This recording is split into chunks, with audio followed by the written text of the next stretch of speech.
la clim, le coup de froid à Saint-Marin. Saint-Marin en soi, c'est pas très grand. Hein. Si on délimite Saint-Marin, c'est pas très grand. Le coup de froid qu'ils ont dû avoir quand ils ont vu la première place de Jorge Martin, c'était quelque chose d'assez exceptionnel de la part du pilote espagnol. On va revenir dans ce petit format, je vous le rappelle, 10 minutes pour parler du vendredi, du samedi, des qualifs, de la sprint, tout ce qui a été intéressant sur ces 2 premiers jours. Restez bien connectés sur cette chaîne car la semaine prochaine, le BRK pour englober tout le week-end, ça va être intéressant. C'est parti, les réactions à chaud de la sprint et de la qualif notamment. Et commençons par cette qualification.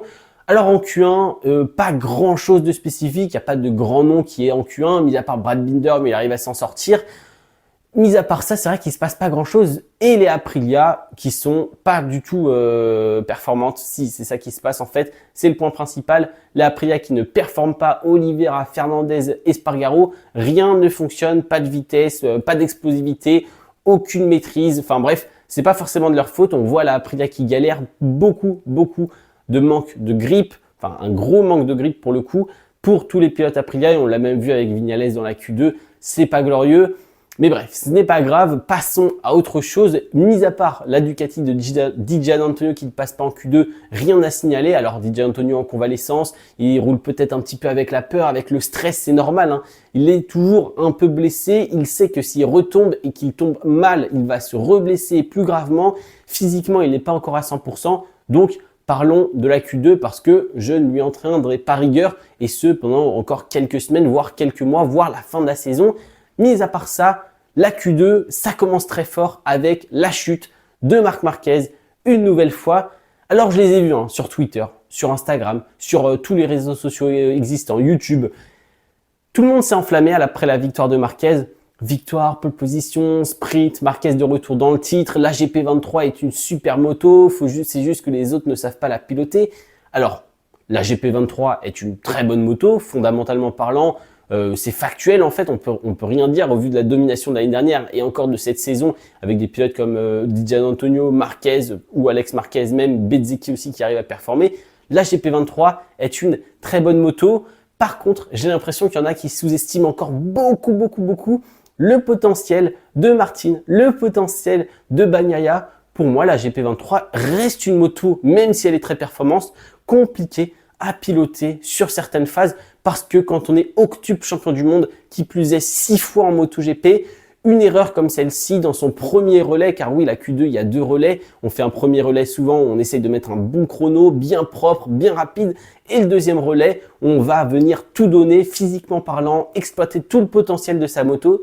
Et alors là, c'est vrai que Marc Marquez, qui tombe dans son premier relais, dans sa première tentative, eh bien ça va fausser, ça vient annuler toute sa qualification.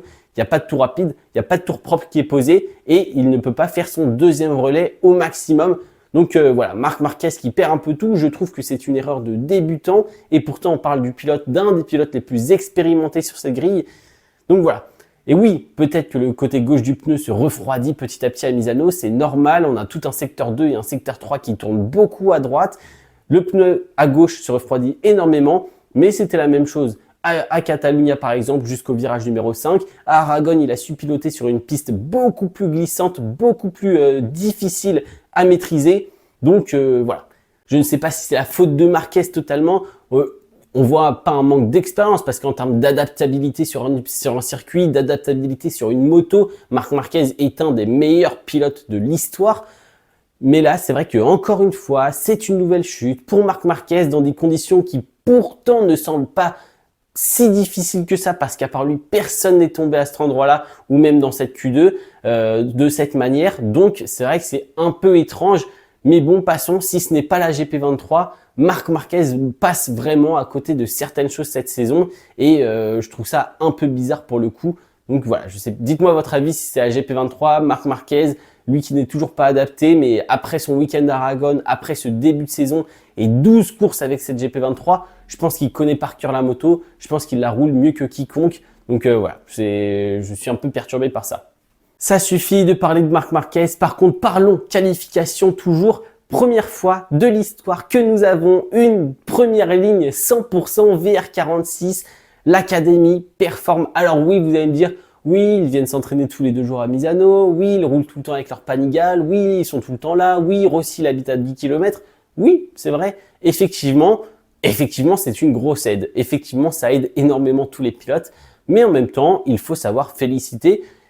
Bravo, Marco Bezzecchi, première ligne, c'est la deuxième de cette saison. Morbidelli, première ligne, c'est la première de cette saison. Francesco Bagnaia, blessé à l'épaule gauche, parce que je vous le rappelle, il s'est pris une moto il y a une semaine sur la tête à plus de 100 km/h.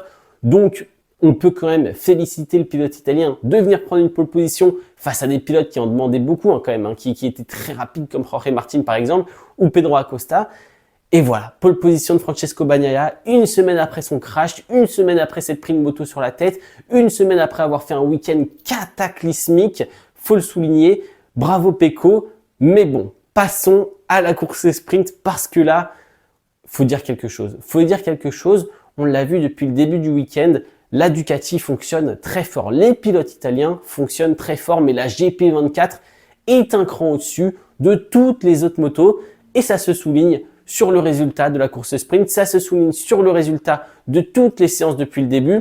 Les GP24 sont toujours dans le top 5 avec Marc Marquez. Voilà, c'est très simple. Le top 5 depuis le début du week-end à Misano, c'est les GP24 et Marc Marquez tout le temps. Le résultat, top 4, 4 GP24, top 5, une GP23, celle de Marc Marquez, domination totale de Ducati. On peut parler de la bonne sprint de Brad Binder, pourquoi pas, qui est pas si bonne que ça au final. Elle est un peu difficile, un bon départ, mais il se fait rapidement doubler par tous les pilotes Ducati.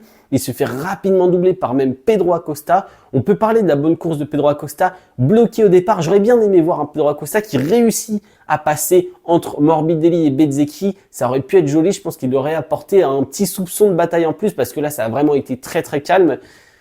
Marc Marquez, bon, j'en parle aussi parce que bien sûr, il nous fait quelque chose de beau, il nous fait quelque chose de grand, des dépassements, encore une fois de la part de Marquez, que ce soit sur Binder ou le dépassement ultra agressif sur Pedro Acosta, eh bien c'est joli à voir, c'est le seul moment où on s'est un peu amusé, et voilà. Merci Marc Marquez de ne pas savoir bien se qualifier et de devoir faire des remontadas à chaque fois. Tu mets le spectacle, tu mets l'ambiance et c'est plutôt cool. Parlons au final de ce dont il faut parler. Francesco Bagnaia, pour moi, ne loupe pas totalement son départ. Alors oui, l'impulsion est plutôt bonne, le temps de réaction n'est pas mauvais, même si Martin et Acosta ont un meilleur temps de réaction. C'est la deuxième partie et le point de freinage. On voit qu'il freine beaucoup plus tôt que Martin, et c'est vrai que la deuxième partie du départ, juste après le temps de réaction, c'est un peu plus lent pour Bagnaia. On voit Martin remonter très fortement, mais toute la première ligne a quelque peu foiré son départ. Binder qui va directement passer à l'intérieur pour aller chercher quasiment une P3 à la sortie du premier virage. On a un Pedro Acosta qui, s'il avait pu, aurait pu doubler Bezzecchi et Morbidelli rien que dans la ligne droite de départ. Et Jorge Martin qui nous exécute, un départ phénoménal, sensationnel, parfait, avec un freinage bien posé au T1. Il va s'en aller et quelle victoire de Martin. Donc voilà, premier podium en sprint pour Morbidelli, Bastianini qui nous fait une course plutôt calme, plutôt réservée.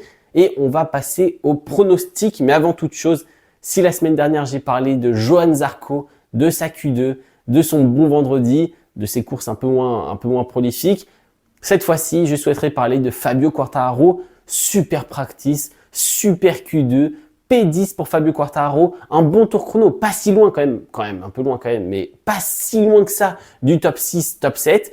Donc ça, c'est vraiment intéressant pour Fabio Quartararo et un bon rythme de course. Alors il l'a dit, il glissait beaucoup de l'arrière, très peu de grip, il a beaucoup dû piloter la moto sur l'avant, ce qui n'est pas son style de pilotage. Mais en soi, très bonne course de Fabio Quartararo qui vient sécuriser un point en course sprint. Et ça, c'est plutôt agréable. J'espère qu'il va continuer comme ça demain pour voir une belle course avec cette nouvelle Yamaha. Mais ça, on en parle dans le BRK. Allez, c'est parti. Le moment des pronostics. Eh bien, ça va être très simple. Parfois, je le fais, parfois, je le fais pas. Cette fois-ci, je vais le dire. En Moto 3, je vois bien effectivement une victoire de David Alonso. Voilà, David Alonso, s'il s'est un petit peu raté à Aragon, cette fois-ci, il a l'air vraiment très performant.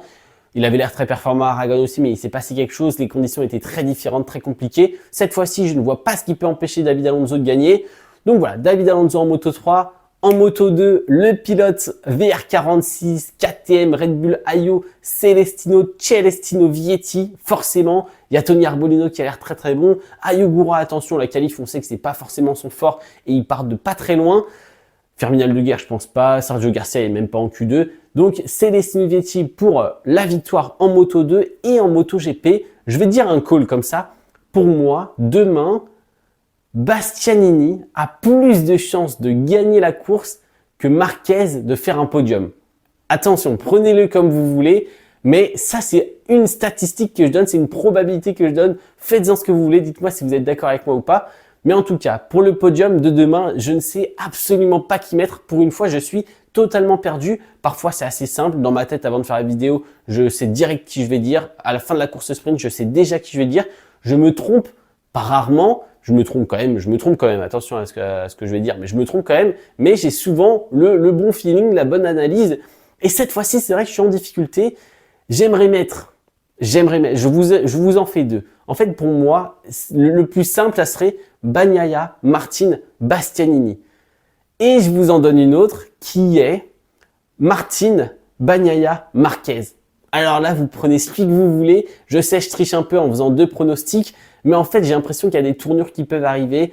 Je vous donne ça comme ça. Je n'ai aucune idée, mais pour moi, le premier pronostic est plus plausible.